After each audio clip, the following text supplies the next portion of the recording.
muita novidade nesse dia de hoje sobre o nosso Palmeiras, galerinha. Muita novidade. Segue o vídeo aí, então.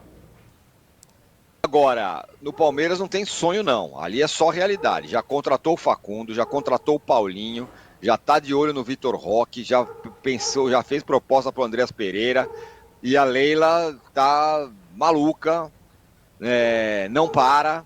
E agora o novo alvo é o Bernabei. Muito bom, rapaz. Entendeu? Bernabei, lateral esquerdo do Internacional. O Palmeiras está avaliando o jogador. Ele tem contrato com o Internacional, contrato de empréstimo até o dia 31 de dezembro. O Internacional vive sérios problemas financeiros e talvez não tenha grana para comprar o jogador por cerca de 30 milhões. Na cotação atual são 5 milhões de euros. O Inter está tentando baixar essa pedida, mas o Palmeiras já considera uma oportunidade de mercado. Lembrando que o Palmeiras tem três laterais esquerdos, né? Mas pode ter mais um. Por quê? Porque acha que o Vanderlan e o Caio Paulista não renderam e pode ser que pode vender um deles. Casão, é impressionante o Palmeiras no mercado. Bernabei foi o melhor lateral esquerdo do Brasil, né, na temporada, ganhou a bola de prata, inclusive.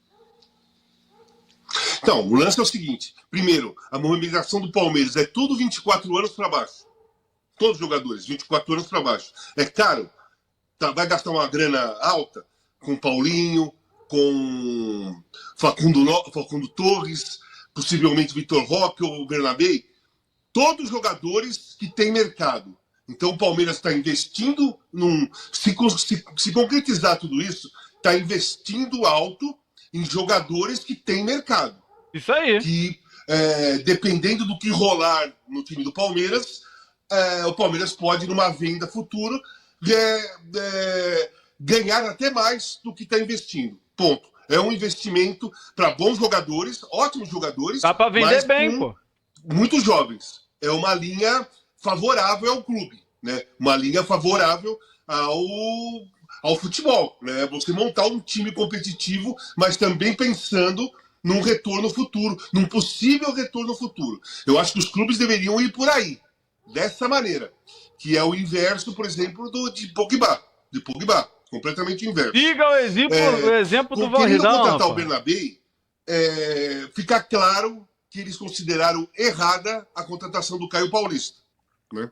Senão você ficaria ali com o Caio Paulista, que foi aqui. O Palmeiras fez um esforço gigantesco, passou a perna no São Paulo. Na época, eu até falei, vale a pena fazer tudo isso pelo Caio Paulista? Criar uma certa incompatibilidade que já não é um relacionamento tranquilo entre os dois clubes, você aumentar essa tensão por causa do Caio Paulista. Então tá aí.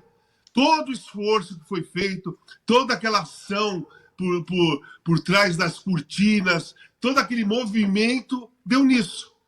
Querem um outro lateral esquerdo, e eu li. Eles querem negociar ou o Caio Paulista ou o Vanderlan, né? Vanderlan, para mim, é mais jogador do Caio Paulista. Então, assim, o Palmeiras demorou para começar uma reforma na casa, né? Demorou para começar uma reforma na casa. Né, rapaziada? Começou a ver que a casa parou de funcionar, e aí sai no mercado que nem um louco, indo atrás de 3, 4, 5 jogadores. Isso deveria ter começado no final do ano de 23. Né? Quando terminou o ano de 23, essa movimentação, a saída de Gabriel Menino, Zé Rafael, sabe, Rony, a chegada de jogadores mais jovens, como está fazendo agora, deveria ter começado em dezembro de 2023. Mas aquela coisa de Abel com a Leila, com a comissão técnica não, esse grupo, eu consigo fazer esse grupo render, eu consigo tirar desses jogadores. Esse ano não conseguiu tirar. Eu acho que foi mais a Leila. Mas como não conseguiu tirar? Foi campeão paulista e vice-campeão brasileiro? Foi porque tem um time bom. Mas, gente, vamos falar a verdade. Na reta final do Campeonato Brasileiro, não conseguiu tirar algo a mais dos jogadores que estavam lá. Tanto que tomou 3 do Botafogo em casa, e depois tem essa fala, né? Pô, mas o Palmeiras chegou na última rodada podendo ser campeão. Gente, isso aí é balela, né? Matematicamente, mas você olhou no campo, sabe quando o Palmeiras ia ser campeão, mesmo ganhando o Fluminense? Nunca. Pô, o Botafogo só precisava do empate. Então, esse discurso, né? Esse discurso, essa narrativa de que o Palmeiras foi competitivo na final do Campeonato Brasileiro, que chegou até a última rodada para ser campeão, não é real. Isso não é verdade. É só matemática ali, mas o futebol não é números. Futebol não é só números. Futebol você tem que olhar o que acontece no campo para ver se ele consegue aumentar os números. Não é o contrário. Olhar os números para ver se o time rende melhor em campo. O futebol, na verdade, a análise correta e mais justa do futebol e mais real do futebol é o que você vê dentro do campo.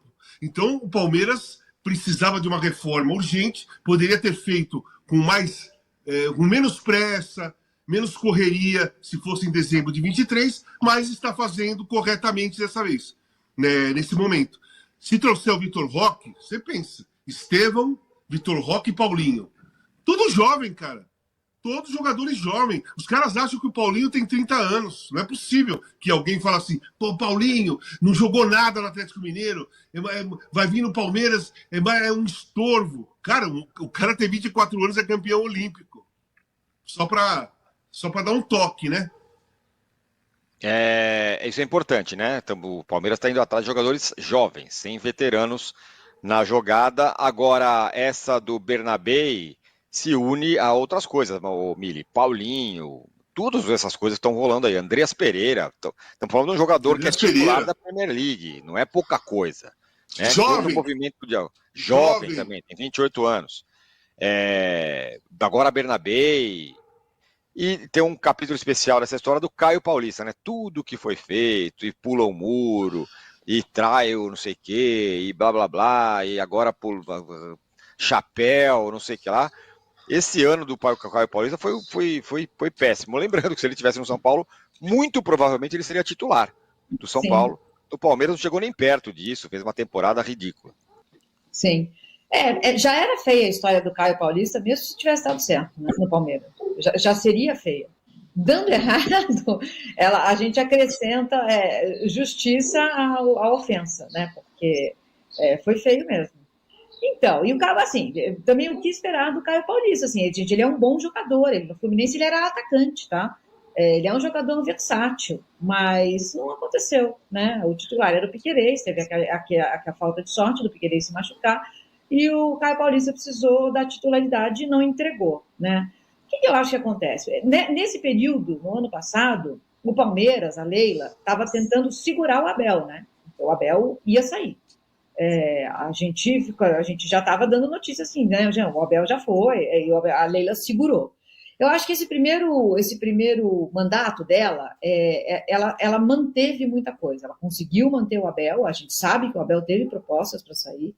Ela manteve o Gomes, ela manteve alguns dos pilares do time. O Zé Rafael, que chegou a ser um pilar do time, né? A Leila e a administração dela conseguiram manter. Mas foi uma administração que nunca contratou muito. E o Abel, sempre que teve a oportunidade, ele reclamou disso. O Palmeiras não contratava. Mas o que eu acho que acontece no Palmeiras? Como iam tirando do Abel, sem dar para ele reposições? Tipo, ele, desde o começo, quando saiu o Danilo, a gente falou, o Danilo volante, né? Nossa, agora o Palmeiras não vai se encontrar. O Abel foi remontando o time e ganhando. Eu até escrevi 2 textos assim, o Abel está fazendo mais com menos. Isso vai pesar para ele. E se você pode fazer mais com menos, então segue fazendo mais com menos. Agora, pela primeira vez desde que o Abel chegou, deu ruim. E o Palmeiras está saudável. O Palmeiras teve lucro. O Palmeiras conseguiu gerar mais de 1 bilhão de receita e acabou o ano com o EBITDA. O EBITDA é aquela conta que se faz, né, tudo somado e subtraído, que fica mais de 300 milhões. O Palmeiras tem esse dinheiro para sair contratando. Então, agora, eu acho que a Leila, reeleita, é a última vez que ela vai, né, ser presidente, porque ela não vai poder ser eleita de novo. Acho que ela está indo para então vamos gastar. Assim, ela equilibrou o caixa, e isso é louvável, né? Eu acho que a gente fala pouco disso, que a gente critica muito os clubes que se endividam e continuam fazendo loucura, Mas aqueles que conseguem, de uma maneira ou de outra, se equilibrar, a gente talvez não enalteça o suficiente. A administração dela, financeiramente, é irretocável, gente. É irretocável. E agora ela está gastando. E está gastando, pelo visto, desse jeito aí que vai montar um timaço. E o Campeonato Brasileiro do ano que vem vai estar cheio de timaço, hein, gente? Assim, o ano que vem vai estar cheio de timaço no Brasil. Para quem ama futebol e quer ver bons jogos, eu acho que a coisa se anuncia muito bacana. E acho que, assim, trazer por que o Inter deixaria o Bernabé sair, né? Isso que eu fico pensando assim, por quê? Por que sairia? Por que o Galo deixa o Paulinho sair? Não faz sentido, né? Só faz sentido se você estiver pensando mais em grana do que em time, né? Se você estiver pensando mais no que você vai negociar e nas comissões que as pessoas vão ganhar, do que em fazer a coisa ficar esportivamente... A responsabilidade esportiva é uma coisa que a gente não fala muito. Responsabilidade fiscal, responsabilidade financeira. E a responsabilidade esportiva? Me parece uma irresponsabilidade esportiva do Galo e do Inter vender esses dois jogadores. Mili, esse que você está falando é exatamente isso. O Internacional, no caso do Internacional, é isso mesmo. O Internacional tentou fazer um movimento como o do São Paulo, criar um fundo de investimento para pagar suas dívidas bancárias, que são aquelas que estrangulam mais o time, só que o projeto foi reprovado no Conselho. Então agora o Inter vai ter que cortar na carne de algum jeito, e não tem, tá tentando diminuir o valor do Bernabé aí, a pedida de 31 milhões de reais na cotação atual, está tentando diminuir esse valor, junto lá ao time escocês. Se não conseguir, vai perder o jogador. O empréstimo acaba no fim do ano. E no caso do Galo é a mesma coisa. O Inter não consegue segurar se o Palmeiras chegar lá e pagar a multa contratual do cara. Não é opção do Inter. Agora o Galo, sim. O Inter ele tem a opção, mas ele não tem a grana, né? Ele não tem os 31 milhões, ele está tentando diminuir. Se o Palmeiras... É a história do Caio Paulista. O São Paulo estava tentando contratar o Caio Paulista, não, diminui aqui, parcela aqui e tal. O Palmeiras chegou com a grana, não, passa para cá que eu quero, pá, e levou o jogador. O princípio é exatamente o mesmo. E com o Galo a mesma coisa. Depois do fracasso total do Galo na temporada, vai precisar vender jogador, não vai ter jeito. É um movimento contrário. O que eu acho, eu entendo isso que vocês estão falando do Bernabé, mas o que eu acho é que os clubes hoje, eles podem ter saídas criativas. Se o cara é esse lateral melhor do Campeonato Brasileiro, deveria haver uma maneira do Inter pensar numa saída criativa para manter o jogador. É isso que eu estou falando. Porque é irresponsabilidade esportiva você perder um cara como ele. Num país que a gente não tem muito lateral esquerdo. Não é que, então vamos aqui, vem um outro lateral esquerdo aqui. Não tem, né? A gente vê, os clubes têm dificuldade nessa posição. Exatamente. Agora, por que o Palmeiras está nessa aí? Contrata aqui, paga ali. O Rodrigo Matos tem uma reportagem hoje